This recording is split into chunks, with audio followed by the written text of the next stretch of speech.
अरे रे रे रे, ये मैं तो स्वर्ग आ गया। कहाँ वो मालिक की दिन रात की सेवा और दिन भर की कुटाई, फिर चारे में वही घास फूस और चूना पानी। लेकिन यहाँ तो अमृत है। आज बड़ा शिकार करूंगा। कई दिन से खाना नहीं खाया हूँ, जोरों से भूख लग रही है। बस कोई हाथ लग जाए। तभी गधा मटकते हुए शेर के पास आ पहुंचा।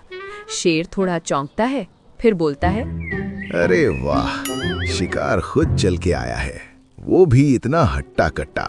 मजा आएगा। अरे बाप रे, ये शेर है क्या? जंगल में ये भी होता है? ये मैंने सोचा क्यों नहीं। कोई उपाय ढूंढना पड़ेगा, जान बचानी ही पड़ेगी। प्रणाम शेर महाराज, मैं तो आपको ही ढूंढ रहा था। न जाने कितने जंगल का दौरा किया है, तब जाकर आपके बारे में मालूम चला है। अरे ये क्या बोल रहे हो? भला तुम मुझे क्यों ढूंढ रहे थे? मैंने क्या कर दिया है? मैं एक देवदूत हूँ। मेरा नाम गधा प्रसाद है। मैं देवलोक का एक गधा हूँ जो आपका सलाहकार बनने की इच्छा रखता हूँ। सलाहकार क्यों बनना चाहते हो? मैंने तो आज तक कोई महान काम नहीं किया। यही तो आपकी महानता है। आप न जाने कितने बढ़िया काम करते हैं, कितने प्राणियों को मुक्त किया है और कई जानवरों पर तो दया भी की है। यही तो आपकी महानता है। अरे वाह, कितना मीठा बोलते हो। तुम्हारी कही एक एक बात सही है, लेकिन मैं फिर भी तुम्हें सलाहकार नहीं बना सकता। मेरा एक पहले से ही सलाहकार मौजूद है। आप मुझे कोई मंत्री बना लीजिए ताकि मैं आपकी सेवा कर सकूं। शेर कुछ देर सोचता है। ठीक है, तुम मेरे दाहिने हाथ बन जाओ। मैं जब भी कोई बड़ी मुसीबत में फंस जाऊं तो वहां से निकालने की तरकीब बताओगे। गधा शेर के साथ चला जाता है। वहां उसे एक लोमड़ी दिखाई देती है। महाराज, ये कौन है? इस जंगल का तो नहीं लगता। ये देवदूत है, गधा है। ये मेरी सेवा करने के लिए आया है और मैंने इसे अपना दाहिना हाथ बना लिया है। ये मेरी रक्षा करेगा। क्या? अगर ये दाहिना हाथ है तो मैं क्या हूँ? मैं आपकी एक भरोसेमंद सलाहकार हूँ। मेरी राय है कि किसी भी अनजान पर भरोसा करना सही नहीं है। ये देवलोक से आया है, इसे हल्के में मत लो। खास मेरे लिए आया है, और तो और ये मेरा फैन भी है। लोमड़ी को गधे पर पूरा शक था, फिर भी शेर के कहने से वो शांत हो गया। गधे, आज मेरे साथ शिकार पर चलो। आज हम हिरन का शिकार करेंगे और तुम इसी बहाने मेरी ताकत देखोगे। अरे यार, ये नाटक तो भारी पड़ने वाला है। कोई मौका देखकर खिसक लूंगा। जी जी महाराज, आज मैं आपकी ताकत को लाइव देखूंगा। चलिए चलते हैं। दोनों शिकार के लिए निकल जाते हैं। रास्ते में कोई हिरन नजर नहीं आता और ना ही कोई अन्य जानवर। परेशान होकर शेर कहता है, अरे भाई गधे, कोई भी हिरन नजर नहीं आ रहा है। लगता है सभी अपने अपने मांद में छिप गए हैं। कल हम दोबारा आएंगे, कल हिरन जरूर मिलेगा। गधा दिन भर घूम घूम के थक गया था। वो कहता है, जी जरूर शेर महाराज, हम कल आएंगे। रास्ते भर गधा तरकीब ढूंढता हुआ जाता है। कल फिर मुझे ले जाएगा। अगर कल शिकार नहीं मिला तो परसों ले जाएगा। अगर उस दिन भी नहीं मिला तो भूख से मुझे ही खा जाएगा। मुझे कुछ करना होगा, वरना। चलो भाई गधे, आज बड़ा हिरन का शिकार करेंगे और खूब दावत उठाएंगे। गधा फिर मुंह लटकाए उसके साथ चलने लगा। रास्ते में उनको एक हिरन दिखाई दिया। शेर ने उसका पीछा किया और थोड़ी देर बाद वापस खाली हाथ आया। अरे, ये भी शिकार हाथ से निकल गया। अब मेरे पेट में चूहे दौड़ रही हैं। अब तो मुझे करेला भी मीठा लगने लगेगा। जिसका डर था वही हुआ। अगर अभी कुछ नहीं बोला तो हमेशा के लिए चुप हो जाऊंगा। अपना नया दांव खेलने के समय आ गया है। मैं जानता था शेर महाराज, हमें शिकार नहीं मिलेगा, क्योंकि आपके नसीब में अब मांस खाना नहीं लिखा है। अब आपके नसीब में फल सब्जियां खाना लिखा है। क्या? मैं एक शेर होकर फल सब्जियां खाऊंगा? भला ये कैसे संभव है? ये मुझसे नहीं होगा। जरूर होगा। जब मैं धरती पर आया तो मुझे बोला गया कि शेर को फल खिलाना, जिससे उसकी ताकत और भी बढ़ जाएगी, उसका रंग निखर जाएगा, वो और दयालु हो जाएगा। अगर ऐसी बात है तो मैं जरूर फल सब्जियां खाऊंगा। गधे, तुम मेरे लिए अच्छे अच्छे स्वादिष्ट फल लाना ताकि मैं जवान दिखूं। जानवर कई दिनों से गधे को शेर के साथ देख रहे थे, इसलिए गधा जिसके घर भी जाता वो डर से उसे कुछ फल दे देता। गधा इस बात को नोटिस करता है। अरे वाह, मैं जो बोलता हूँ वही होता है। जिसे जो भी मांगूं वो मेरे सामने लाकर रख दे रहा है। मुझे कोशिश भी नहीं करनी पड़ रही है। गधा फल सब्जियां लेकर जब शेर के पास पहुंचा तो शेर ने एक एक करके फल और सब्जियां खाईं। उसे खाकर उसका मुंह उतर गया। अरे बाप रे, इसका स्वाद कैसा है? मुझे तो बहुत ही बेस्वाद लग रहा है, लेकिन सुंदर और ताकतवर दिखने के लिए ये बहुत जरूरी है। एक दिन लोमड़ी शेर से मिलने आई। उसे फल सब्जियां खाते देख हैरान हो गई। उसने पूछा, ये आप क्या कर रहे हैं? भला फल और सब्जियां क्यों खा रहे हैं? छोड़िए ये सब। तुम चुप रहो, इससे मुझे ताकत और सुंदरता मिलेगी। मेरे देवदूत गधे ने कहा है कि इससे मुझे सब कुछ मिल जाएगा।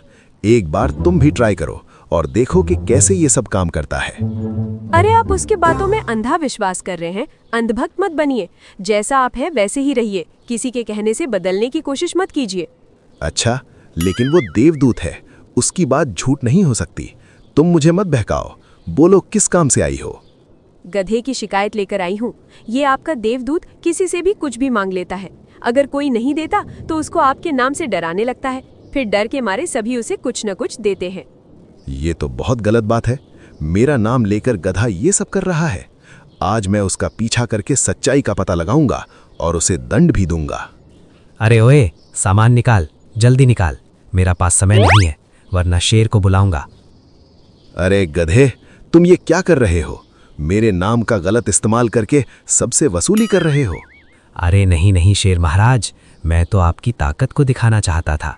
क्या आपने देखा, आपके एक नाम से इस प्राणी ने बिना सोचे समझे सामान लेकर दे दिया। सोचिए आपकी ताकत कितनी बढ़ चुकी है। अरे वाह, मंत्री हो तो तुम जैसा। वरना जब लोमड़ी ने मुझसे कहा कि तुम ये सब कर रहे हो तो मैं बहुत परेशान हो गया था। मुझे लगा कि तुम मुझे धोखा दे रहे हो। अच्छा, उसने ये सब कहा। माफ करना शेर महाराज, छोटी मुंह बड़ी बात। वो लोमड़ी आपको राजा के पद से हटाना चाहती है।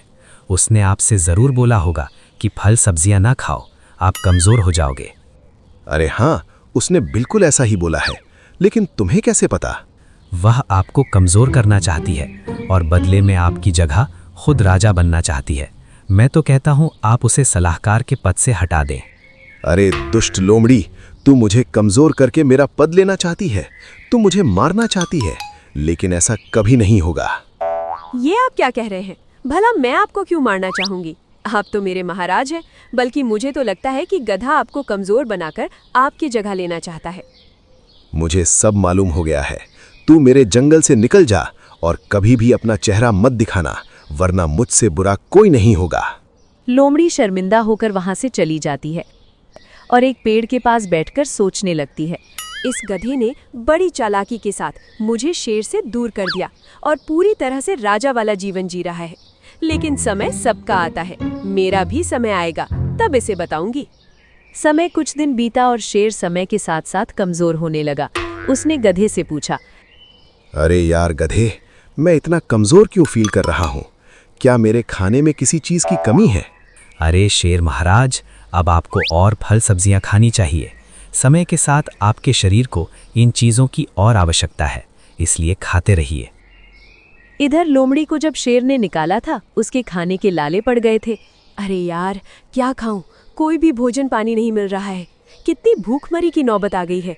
तभी उसके पास एक भालू आता है। सुनो लोमड़ी, क्या तुमने मेरे गधे को देखा है? मैंने कुछ दिन जंगल में बिताने के लिए कहा था, मगर अब तक वो घर नहीं आया है। क्या बोला तुमने? गधा? तो वो महान देवदूत गधा तुम्हारा है? हाँ हाँ, वो मेरा ही गधा है। क्या तुमने उसे देखा है? जरूर, डाल में कुछ काला है। गधे ने देवलोक की बात की थी। यहाँ तो अलग ही देवता खड़ा है। एक बार जरा इसे किनारे लगती हूँ। अरे भालू भाई, वो गधा तो शेर महाराज का खासम खास है। शेर महाराज कहते हैं कि वो देवलोक का गधा है। मैं तो उसकी खास दोस्त हूँ। आप ठहरिए, मैं उसे अभी बुला कर लाती हूँ। लोमड़ी सीधे गधे के पास जाती है और उससे कहती है, अरे गधे भाई, तुमसे मिलने कोई भालू आया है। वो कहता है कि तुम उसके हो। जरा मुझे बताओगे कि क्या बात है? गधा थोड़ा डर जाता है और कहता है, अरे नहीं नहीं, मैं देवदूत हूँ, इसलिए हर कोई मुझे अपना बनाना चाहता है। तुम यहीं रुको, मैं उसे समझा बुझाकर भगा देता हूँ। गधा तुरंत भालू के पास पहुंचा। अरे थोड़ी देर रुक नहीं सकते थे? कितनी बार बोला है, जैसे ही काम खत्म हो जाएगा मैं तुम्हें सूचना दे दूंगा। अरे कब सूचना दोगे? कई दिन हो गए तुमसे छोटा सा काम नहीं हो पा रहा है। एक मामूली शेर ही तो है। उसके साथ एक चालाक लोमड़ी भी तो थी। वह हर काम में अपना टांग अड़ाती थी। बड़ी मुश्किल से उससे पीछा छुड़ाया है। बस कुछ और दिन, फिर शेर कमजोर हो जाएगा, फिर तुम उसे खत्म कर सकते हो। तभी शेर और लोमड़ी वहां आ पहुंचे। लोमड़ी ने शेर को इस बात की सूचना दे दी थी। देखा आपने, ये इस भालू का जासूस है। मैंने आपसे कितनी बार बोला था, हर किसी पर भरोसा नहीं किया करते, चाहे वो कोई भी दावा करे, चाहे खुद को भगवान ही क्यों ना बताए। गद्दार, बड़ी खतरनाक चाल चली थी। मुझे फल खिलाकर कमजोर करना चाहता था और इसे भालू के हाथों मुझे खत्म करना चाहता था। शेर अपनी पूरी ताकत के साथ उन दोनों पर हमला कर देता है और दोनों की खूब पिटाई कर जंगल से भगा देता है। तुम ही मेरे सच्चे और बुद्धिमान सलाहकार हो। आज मैं तुम्हें इस जंगल का मुख्यमंत्री बनाता हूँ।